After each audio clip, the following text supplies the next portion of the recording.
Bonjour à tous et toutes. Je m'appelle Yves Couturier. Je suis le directeur scientifique du Réseau 1 Québec. Alors, je prends un peu de temps pour vous donner de l'information à propos des activités du Réseau 1 Québec en contexte de la pandémie. Cela s'est avéré nécessaire puisqu'on n'a pas pu tenir comme d'habitude notre journée annuelle. Donc, on pensait utile, en plus des informations écrites qu'on vous envoie, de vous faire un message vidéo. Alors, je commence d'abord par vous dire que j'espère que vous allez bien. J'espère que vous trouvez vos marques dans ce temps difficile pour le Québec. Et je nous souhaite à chacun, chacune de demeurer solidaires dans les prochains mois. Donc, je vais vous faire une présentation relativement courte, en tout cas j'espère qu'elle sera relativement courte, pour vous donner un certain nombre d'informations sur les réalisations clés. On va faire un bilan des activités spécifiques que nous avons réalisées en contexte de COVID et quelques thèmes importants pour nous, notamment le partenariat avec l'Unité soutien SRAM du Québec. Et on va aborder quelques thèmes sur le futur autour des visions et de la vision et des priorités pour les prochaines années. Et une petite surprise à la fin autour du nom du Réseau 1 Québec. Alors, évidemment, en termes de mise en contexte, ça vous concerne, ça nous concerne. La pandémie a un effet très important, un effet pour la première ligne qui nous préoccupe et qu'on suit de manière continue, un effet sur la vie interne du réseau au Québec. Plusieurs de nos employés ont été affectés directement par la COVID. Et donc, nous avons dû ajuster, comme tout le monde, la voilure de nos actions pour être plus centrés et passer à travers ce temps difficile à court terme, puis probablement aussi à long terme. Évidemment, vous avez vu que l'Assemblée générale annuelle a été reportée, annulée en fait. On va espérer pouvoir se revoir ensemble, tout le monde, le 18 juin prochain, donc en 2021. La formule est encore à déterminer, mais en tout cas, il y a un effet de cette COVID-là sur notre capacité à avoir des contacts directs avec vous. Euh, une une des activités, une des réussites importantes de l'année précédente a été le lancement d'un dispositif que nous appelons Accès Recherche. Dans le fond, c'est une sorte de guichet d'accès aux 4 rappels. Les 4 rappels sont donc les réseaux de recherche axés sur les pratiques de première ligne qui ont une mission de facilitation de la recherche partout au Québec. Alors, on avait des demandes qui arrivaient d'un peu partout pour avoir davantage d'accompagnement pour aider les chercheurs, les chercheuses à accéder à la recherche, au contexte de première ligne. Alors, vous savez que c'est un contexte difficile, donc on a d'accès, un contexte difficile d'accès. Et donc, on a inventé un processus pour agir sur cette difficulté-là. Accès Recherche a été développé de très près avec l'unité de soutien SRAB du Québec. C'est un projet commun et on pense que cela aura beaucoup d'effets sur le long terme. Donc, en 2019-2020, on a élaboré le concept, on l'a testé, on a développé les outils, etc. Et quelque part en janvier de 2020, on a lancé cette très bonne idée-là.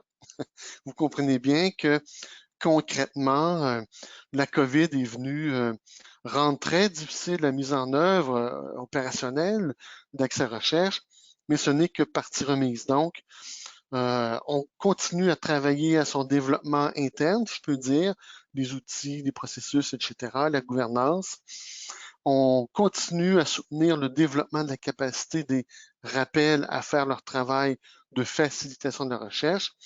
Mais disons que l'activité espérée d'Accès Recherche se bute à la réalité terrain, c'est-à-dire qu'il y a plusieurs euh, structures de première ligne, plusieurs GMF, qui n'ont pas l'esprit à la recherche, hors bien entendu des activités de recherche COVID. Donc, on va le voir tout à l'heure, c'est une activité qui est encore importante pour nous et qui va assurer une part du développement à long terme du réseau Québec. Donc, Accès Recherche, c'est un service qui est ouvert aux chercheurs, aux chercheuses du Québec, aussi aux cliniciens, praticiens qui auraient, aux résidents, aux résidentes qui auraient des besoins particuliers, aux étudiants des cycles supérieurs, éventuellement aux décideurs, etc., aux organismes à but non lucratif. C'est un dispositif qu'on veut ouvert qui permet de faire d'analyser l'admissibilité de demandes, parce que tout n'est pas réalisable. Il nous faut faire des priorités. On va faire un effort d'analyse de la pertinence et de la faisabilité des demandes qui nous sont faites. On va estimer les coûts des services requis pour accomplir le travail nécessaire qui nous est demandé. Et il y aura un travail de consultation et de mobilisation des milieux. Donc, Accès Recherche, ça existe, ça roule pas vite pour la raison centrale qui est la pandémie, c'est-à-dire il est difficile de mobiliser les gens actuellement sur la mise en œuvre réelle, mais le concept est là, puis on va le mettre en œuvre. On avait espoir jadis de faire un lancement public en grande pompe quelque part en octobre 2019. On a reporté et la COVID nous a frappé de plein fouet. On a quand même fait quelques réalisations, donc des demandes qui ont cogné à la porte d'Accès Recherche. On les a accompagnées. On a mobilisé des rappels autour de ces projets-là. On a aussi soutenu la mise en œuvre de 2 projets communs pour tester le travail d'Accès Recherche en contexte même en contexte donc de la COVID actuellement. Et on a développé toute une série d'outils qui existent. Donc, on est content du travail accompli, même s'il y a encore beaucoup de choses à accomplir, puisque le test de la réalité, mis à part ces 8 demandes-là, n'a pas été complètement accompli. Bien entendu, les rappels sont importants pour nous, sont encore des moyens, des dispositifs d'action importants. À l'occasion du succès qu'on a eu pour le renouvellement du 2e mandat du Réseau Québec, on a augmenté le petit fonds qu'on donne, un petit fonds de le financement pour le financement de base qu'on donne au rappel. Donc, on s'est rendu maintenant 50 000 par appel. Évidemment, ce financement-là est important, mais c'est pas lui qui fait le travail, hein. C'est d'abord les gens des rappels qui font ce travail-là. On anime la communauté de pratique, dans le fond, entre les rappels, partage de bons coups, partage des outils, etc. Développement des capacités des facilitateurs, des structures même des rappels, accès à des colloques, accès à des formations, etc. On a aussi, avec des collègues de l'unité soutien, développé jadis et on développe en cours des connaissances autour de la facilitation de la recherche. Il y a notamment un travail en cours d'état des connaissances sur les bonnes stratégies de mobilisation des cliniques dans un contexte où les cliniques ont plein de missions, plein de sollicitations et donc ne sont pas toujours pleinement ouvertes à faire la recherche. Donc, il y a plein de travaux qui se déploient autour des rappels. Les rappels, c'est vraiment une composante essentielle de notre réseau. C'est à travers les rappels qu'une part importante de notre action se déroule sur le terrain. On est content de vous dire qu'on a une croissance continue de nos membres. Je vous rappelle que nos membres proviennent autant de la recherche que de la pratique. Ce sont des gestionnaires, des patients, des étudiants, etc. On est rendu 934 membres officiellement. Ça, c'est les membres full patch, je peux dire, là, mais aussi un certain nombre de membres qui n'ont pas tous les critères de reconnaissance formelle, mais on est probablement au-delà du 1000 membres actuellement. C'est un grand succès.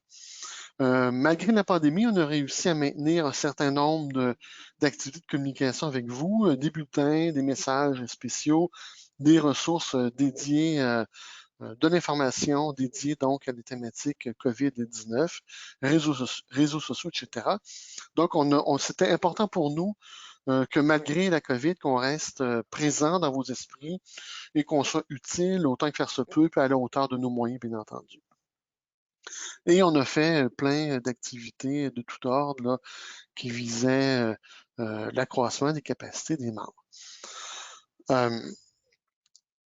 On a poursuivi donc notre travail de financement de la recherche. C'est tout à fait évidemment au cœur de notre mission. Financement modeste, hein, parce qu'on est un acteur qui a pour mission de faire lever des idées, puis après les chercheurs vont vers d'autres fonds qui ont plus de ressources que nous pour accomplir leur travail.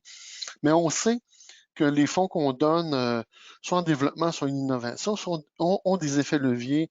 On le sait donc. Plusieurs projets qui ont été financés cette année et on va voir tout à l'heure qu'il y a un pool de projets qui ont été financés spécifiquement pour la COVID.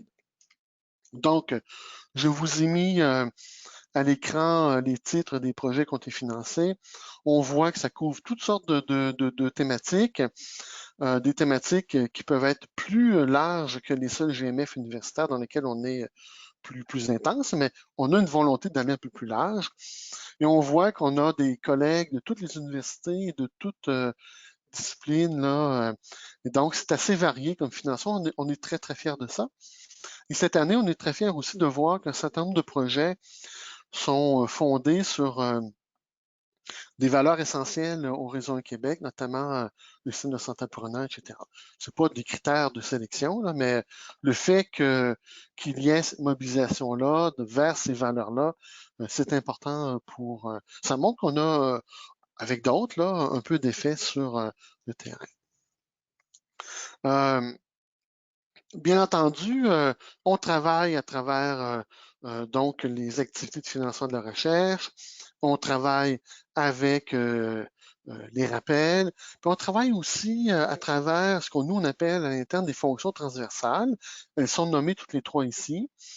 Le réseau Québec, contrairement à d'autres réseaux du FRQS, n'a pas d'axe thématique, mais il y a ces composantes-là, hein, ces rappels-là, et ces trois fonctions transversales qui réalisent un certain nombre d'activités qui touchent soit une partie ou l'ensemble des partenaires du réseau ou des membres du réseau. Donc, webinaires, activités de renforcement de capacité comme les balados, je vous invite à aller les écouter. Ils sont très intéressants, puis on a bon espoir de développer pour la suite des choses plusieurs balados sous réserve que les gens qui passent ce dossier-là aient envie, évidemment, de continuer. J'attire votre attention sur le Forum des jeunes leaders. Depuis plus d'un an, on essaie d'organiser une activité dédiée à la relève. Il y a plein de choses qui se passent actuellement sur le terrain. Suivez la suite, là. On va travailler très fort sur ce thème-là dans les prochains mois, prochaines années. Les départements de médecine de famille se sont mobilisés aussi, et d'urgence, pardon, se sont aussi mobilisés là-dessus. Donc, on travaille de concert avec eux pour faire en sorte qu'il y ait une nouvelle génération de chercheurs intéressés par la première ligne. Le Forum des jeunes leaders a été reporté, évidemment, en raison de la COVID. C'est une activité qui devait se bâtir, se concevoir sur l'interaction, donc le moment n'était pas bon, mais l'effort est encore là et le projet est encore évidemment en tête. Et il y a donc d'autres activités là, dans chacune des fonctions autour. On est en train de créer un groupe d'apprentissage entre pairs sur l'impact de la recherche. On veut pousser cette culture de monitorage des effets. Bon, ça prend de l'appui. Et toutes sortes d'activités, là, dont une sur laquelle je reviendrai plus tard, autour de la diversité et de l'inclusion là, plus large. Donc, je vais y revenir tout à l'heure. On a évidemment un autre plan d'action important pour nous au Réseau Québec, c'est notre collaboration qu'on a avec nos partenaires, les autres réseaux 1 du Canada, donc qu'on appelle par le petit nom interne ISPLI. Vous avez l'acronyme au complet à l'écran, qui était qui est encore dirigé par J.M. Bartlett de McGill. Donc, le Québec est bien représenté là-bas. Catherine Hudon, Jenny Gertie et d'autres nous représentent autour de la table des réseaux canadiens. Et on a plein de projets qui s'en viennent avec eux. Et on est très en veille sur la nécessité de mailler avec nos partenaires du Canada anglais. Donc, d'ailleurs, si vous avez des idées pour à nous transmettre en la matière, nous sommes preneurs de manière importante. Alors, la COVID est arrivée en mars, début mars. Nous avions à l'interne des gens affectés. On avait des Montréalais qui étaient parents, donc il y avait une charge familiale importante donc à l'interne du réseau au Québec, à la partie centrale. Et donc, on a ajusté notre action en tenant compte de ça, parce qu'il faut durer, hein, il faut que les équipes durent. Donc, on prend soin de nos équipes. Mais néanmoins, on s'est mobilisé sur un certain nombre de dossiers pour que le réseau soit pertinent malgré ce qu'on vit actuellement.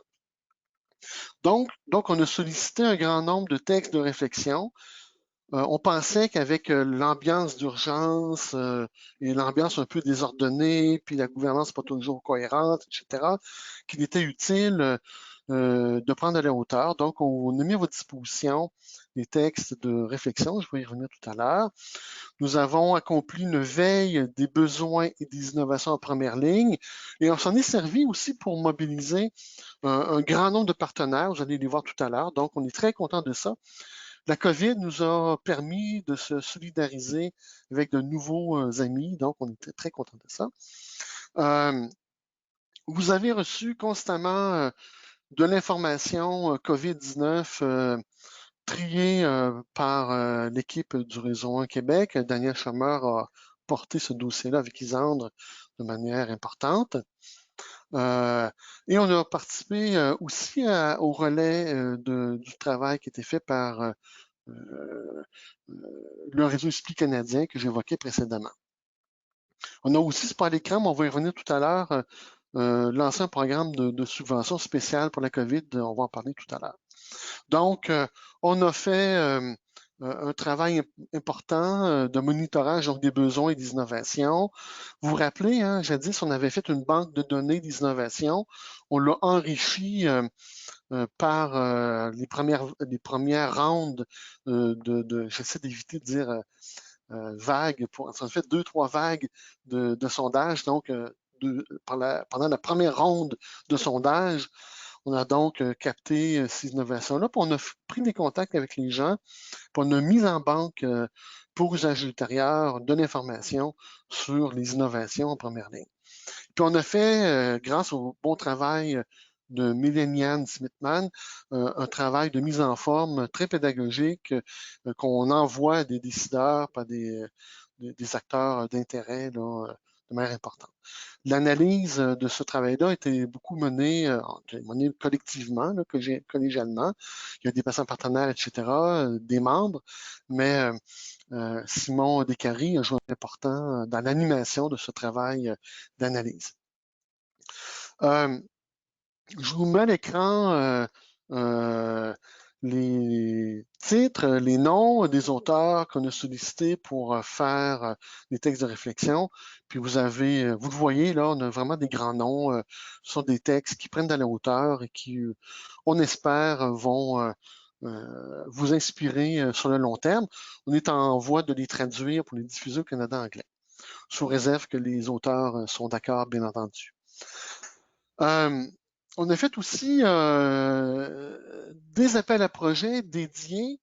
On a fait des appels à projets conjoints, un avec le RISIC, donc le réseau en sciences infirmières.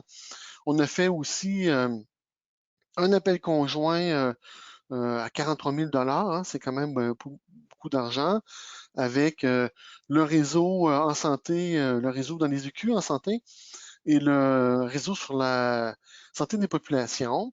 Et l'Institut de recherche en première ligne de Sherbrooke a mis aussi un peu d'argent. Donc, on commence à avoir un peu d'impact budgétaire là, sur la structuration de la recherche première ligne, là, à la hauteur évidemment de nos moyens collectifs. Et on a aussi orienté nos propres ressources internes dédiées au projet. En 2020, on les a orientées sur la COVID, bien entendu. Il y aura néanmoins des appels à projets développement qui vont être lancés bientôt, là, si ce n'est déjà fait. Donc, il y aura une capacité d'innover sur d'autres thèmes. On pensait utile de soutenir la recherche première ligne COVID là, à court terme. Donc, vous voyez, quand même pas mal d'argent finalement mobilisé et de l'argent qui a permis aussi d'accomplir notre intention de réseauter avec des réseaux amis. Donc, je vous ai mis des titres ici. Vous remarquez qu'il y a des gens de tout ordre aussi, de toute université. D'un petit côté, je parle des chercheurs principaux, là, Richard Fleet, Éric Chouaquette, Roxane Borges da Silva, Jean-Sébastien Paquette, qui n'est pas en gras, mais qui est important pour nous, et Nadia Sourial. C'est une source de fierté importante pour nous. Vous savez, il y a des réseaux 1 Québec, des réseaux 1 partout au Canada, dans chaque province, il y a des unités de soutien partout au Canada. Et je pense qu'on peut dire qu'on peut être fier de dire que on a réussi à établir un partenariat très profond avec l'unité de soutien SRAP du Québec. C'est même original d'une certaine manière à l'échelle du Canada. Ça nous a permis de développer Accès Recherche. Ça nous permet de nous préparer sur la suite des choses en termes de post-pandémie. Ça nous permet d'avoir un certain nombre de... Je suis en train d'errer un peu, là, je vais revenir à la diapo précédente là, en vous disant que donc ça nous a permis, le premier élément est juste ici dans cette diapo-là, de travailler au développement d'Accès Recherche. Et on a beaucoup d'ambition, on a beaucoup d'espoir commun Unité SRAP du Québec et Réseau 1 Québec à cet égard. L'unité s'en va bientôt en renouvellement. Bientôt, c'est dans les prochaines semaines. Là. Et dans la programmation de l'unité, il y a une place importante pour le Réseau 1 Québec.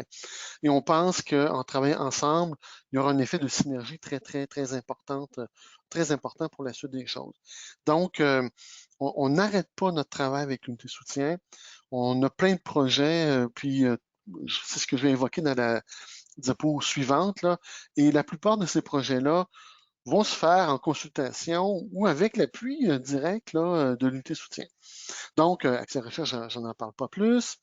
Il nous faut penser à l'interne comment le Réseau Québec va se positionner pour le retour peut-être à la normale ou pour le retour dans l'installation durable de l'endémie COVID-19. Et peu importe le scénario de retour, il y aura forcément un effort à faire en termes de recouvrement. La première ligne sera impactée est impactée, sera durablement impactée par la COVID. Donc, il sera nécessaire qu'on s'adapte à ces suites-là. Donc, on est en train de réfléchir à toutes sortes de possibilités. Moi, dans mon rôle de directeur scientifique, je suis très préoccupé par le prochain renouvellement qui est encore loin. Mais donc, il sera temps en 2020-2021 de penser le prochain cycle d'innovation. Donc, en cours, le cycle actuel, il est beaucoup centré sur Accès Recherche et on continue, mais il nous faut penser la suite une fois qu'Accès Recherche sera constitué, efficace, routinisé, comment on peut aller plus loin. Eh bien là, il y a des idées, là, c'est pas des annonces que je vous fais, mais est-ce qu'on peut, par exemple, soutenir le développement de cliniques prêtes à la recherche, est-ce qu'un label, etc. Hein, Accès Recherche travaille par le bas. Est-ce qu'on peut travailler à rendre les cliniques plus prêtes à être des contributeurs importants? Surtout dans un contexte où les 4 départements de médecine de famille et d'urgence se mobilisent pour préparer la prochaine génération de chercheurs, ça va prendre des milieux de pratiques accueillantes pour cette relève-là. Donc, nous devrons mettre un effort, une part de nos ressources dans ce sens-là. Euh, on va probablement, en attendant qu'on ait un accès facilité aux données cliniques, là, on y travaille, bien entendu, avec l'unité soutien, mais il nous faut développer peut-être des capacités autonomes pour générer des données. Et autour des PREMS et des PROMS, j'ai sans doute quelque chose à inventer autour de nos activités régulières au Réseau Québec. Et ça va se faire avec la collaboration de l'unité soutien. On travaille actuellement à développer une politique de la diversité de l'inclusion qui va être importante pour nous. On veut, vous savez qu'on a la valeur importante du patient partenaire, de la patiente partenaire, puis il faut aller plus loin. On a déjà une place autour de la table pour les gestionnaires, pour les cliniciens, les étudiants. Il y a encore du travail à faire pour les étudiants, là. On va le faire. Mais on veut aussi encadrer tout ça, insérer tout ça dans une politique de la diversité et de l'inclusion.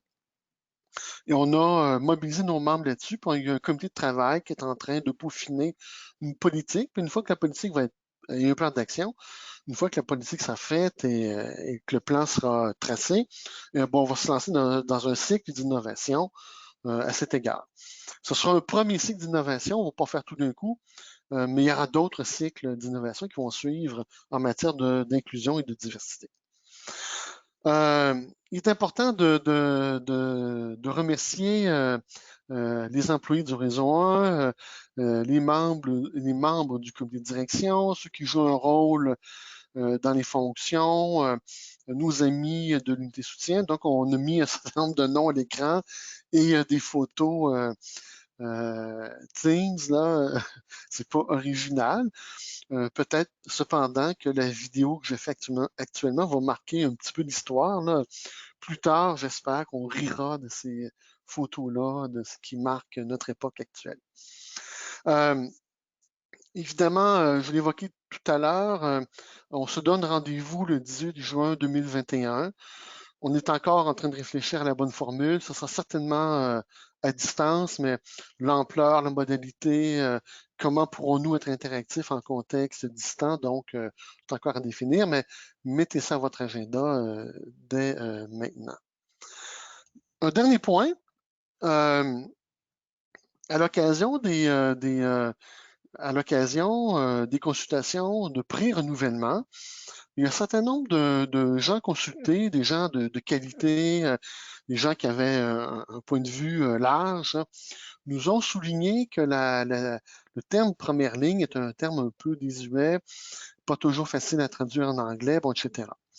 Et donc, on a entrepris une petite réflexion à l'interne au comité de direction autour du nom du réseau 1, mais cette réflexion-là avait une condition fondamentale, pas perdre aucun acquis en termes de renommée, qui commence à être bonne, autour de l'appellation Réseau 1 Québec. Alors, vous savez que le Réseau 1 Québec, là, il est connu sous ce petit nom-là, mais le nom réel, le nom complet, là, c'est Réseau de connaissances en services et soins de santé intégrés de première ligne.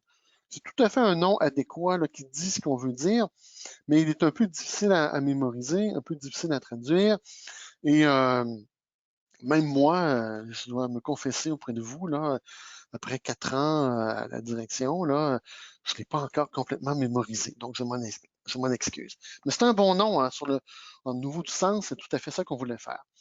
Donc, nous avons adopté à l'interne, on aurait dû le faire en Assemblée générale, mais c'est pas possible de le faire, un nouveau nom qui est plus simple, plus direct, qui exprime, qui respecte le principe qu'on veut garder Réseau Québec comme étiquette connue et on tenait à garder dans le nom cette particularité où c'est pas la recherche qui est mise de l'avant, c'est le produit, c'est-à-dire la recherche au service de la connaissance. Donc, le nouveau nom du Réseau Québec sera le réseau de connaissances sur les soins primaires. Donc, j'espère qu'il vous plaît. Là. On pourra peut-être en discuter un peu lors de l'Assemblée générale annuelle, si elle arrive un jour en 2021. Donc, je vous remercie. Je vous convie à nous écrire si vous avez des idées, des remarques, des recommandations, si vous avez des questions plus détaillées sur les activités du réseau 1. On a fait le choix ici de ne pas parler de financement parce que c'est un peu rébarbatif, mais on a une gouvernance la plus transparente possible. Donc, les courriels sont disponibles. Vous pouvez m'écrire à moi personnellement. Je serai heureux de vous entendre. yves.couturier@usherbrooke.ca. Le contact entre vous et nous est important et donc n'hésitez pas à nous contacter. Je vous remercie et je vous dis au revoir et à bientôt.